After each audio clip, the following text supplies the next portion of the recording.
Faly miaraba isika rehetra zay mpanaraka ny Nouveaute gasy ny tenako androany isika de ndondray raha hotatirina amitsika ny vaovao nalaza tamin'ny ty andro androany ity izay tsinona moa izany fa vaovao mahakasika ny fahalasana ny mpanakanto andrarezina malagasy isan'ny tondra avo ny kolotsaina malagasy teo amsehetry ny zavakanto tsy iza moa izany fa NINIE DONIA izay fantatsika amin'ny solona anarana hoe la reine du salegy fa milohan'izay dia azadino ny milaiky ny vidéontsika ary azadino ihany koa manao commentaire amban'ity vidéontsika ity mba hafahana mandravona an'ireny hevitra rehetra ireny ary azadino toraka izany ihany koa ny miabone amin'ny chaîne-natsika mba hafahana manaraka tsy tapaka ny vidéo zay lefa nimsisy tao Nouveaute gasy toy izao ny fanaovana azy tsy ampiandrely isika fa avy hatrany tonga de vavany ndao ary arakinona tsipika tare mpiandohana moa andresaresaka tsika androany dia mahakasika ny fahalasany andrareziny malagasy teo amsehetry ny lamozika indrindra fa teo amin'ny gadona salegy izay isany nametraka tantara tsara ho an'ny Madagasikara tsy iza moa izany fa Eliane Bezara Virginie na koa fantatra amin'ny solona anarana hoe NINIE DONIA la reine du salegy moa izany nafantarany olona azy tany amin'ny faritra avaritry ny nosiny ary nalaza izany andriambavilanitra zany tsy teto Madagasikara ihany fa hatrany ampitan-dranomasina raha ny parcours musical ny la reine du salegy no resahana dia efa ela izany andriambavilanitra zany no nilomano tao anatin'izany sehatry ny lamozika izany ary tao anatin'ny sehatry ny lamozika matianina moa izany ny tena nilalovany ity andriambavilantry malagasy izay avy any amin'ny faritra avaritry ny nosiny ao nosy be moa ny tena fiavindy la reine du salegy tsy tonga tonga ho azy io anarany io fa NINIE DONIA dia isan'ny vehivavy malagasy izay novoy izany gadona salegy izany voalohany indrindra raha teto Madagasikara ny resaka ary izay indrindra no nahafantaran'olona azy na teto Madagasikara na tany ampitan-dranomasina izay sehatry ny lamozika matianina amina gadona salegy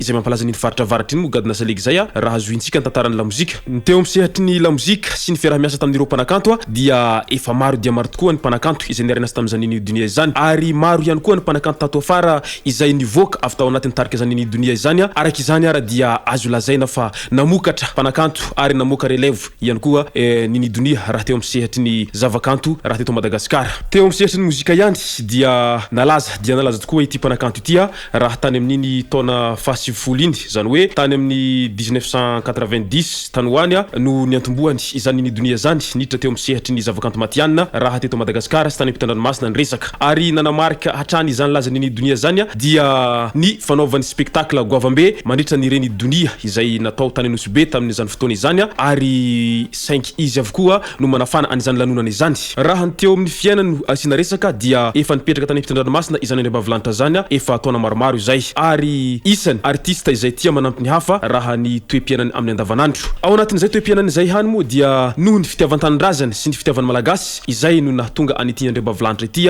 izay manao fitakina matetika amin'ny maha malagasy azy izay ary tsy manaiky lembenany mihitsy moa ity farany satria mahatsapa izy fa voahozongozona izay maha malagasy azy izay mahatsapa ihany koa izy fa misy ny tsindro hazolena izay atao amin'ny samy malagasy mba hanomezana tombotsoa anireo vahiny ny resaka tombotsoan'ny malagasy ihany moa isika dia isany niteraka olana teo amin'ny NINIE DONIA izay fitakinany tombotsoan'ny samy malagasy izay satria araky ny fantatsika moa ireny efa matetika nielita tao amin'ny Facebook ireny fa nisy ny problème resaka aditany tany Anosibe iny izay tanàna fiaviany ity andriambavilanitra ity moa izany Anosibe izany ka rariny sy hitsiny raha toaka mijoro hatramin'ny farany ity andriambavilanitra ity satria mahatsapa izy fa misy ny ankiteritery izay mahazo azy ao amin'ny tanindrazana kosetrin'izay hatrany moa dia iny izy fa hitantsika fa nidoboka amponja iny efa volana maromaro izay satria tsy nanaiky lembenana moa ity farany ka iny avy hatrany fa namoaka didy ny fitsarana tao Anosibe ka nampidoboka azy amponja mandrapa ahitana ny maromaritra iraisana sy ny rariny naro moa ny feo nandeha nandritra n'izany olana rehetra zay nanjady tamin'ny DONIA izany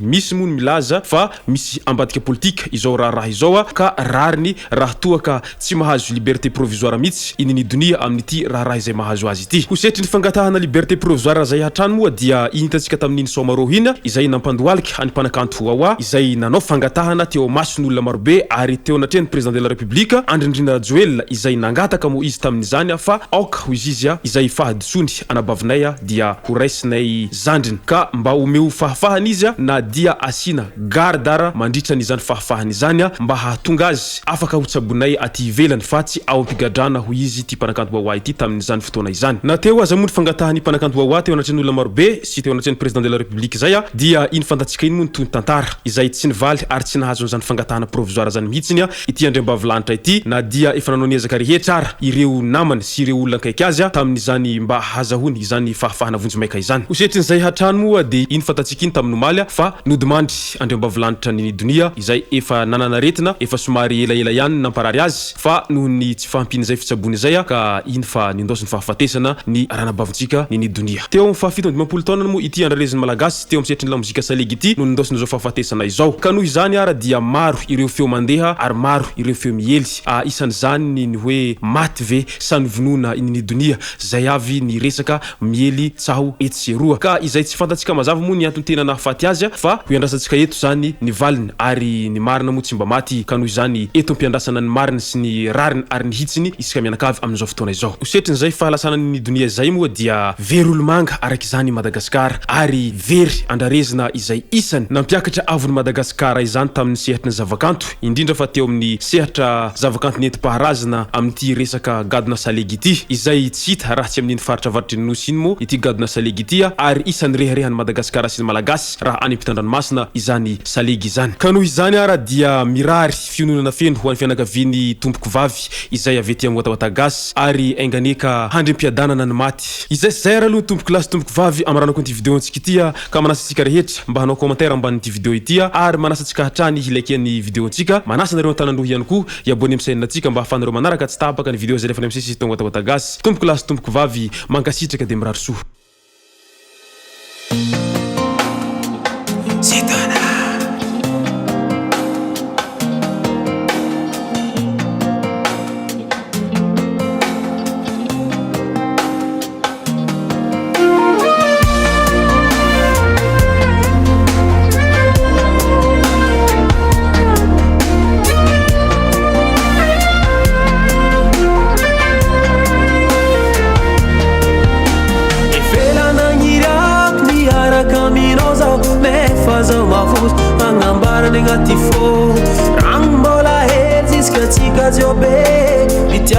Simio, o meca me mito, sasa gano si, follow no zautia, for my head if it avana, atulu chono, tani hesa, atulu chono, tifo kumbaleva, atulu chono. Samia lati za utianye from my head if it ever kono kaza to watala za utianye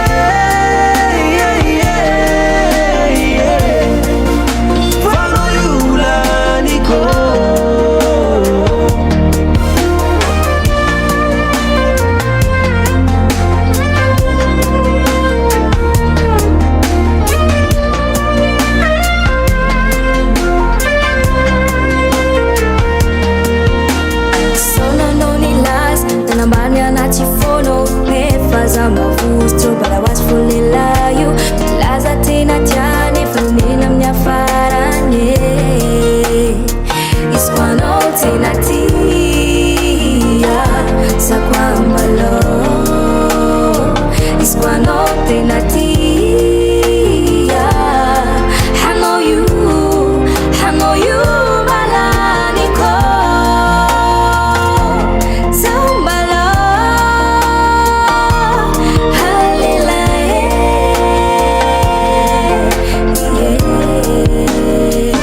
aza miagnatsiny